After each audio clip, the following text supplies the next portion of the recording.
In front of me is Realme X3 SuperZoom, and let me show you how to change home screen layout on the following device.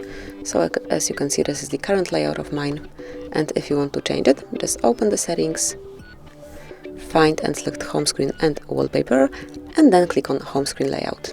And here, as you can see, you can pick 4 to 6 or 5 to 6. I will pick this, and then click on switch, so we will have the icons rearranged. So here it is, as you can see. Now we've got 5 and 6 icons in the each screen, each window.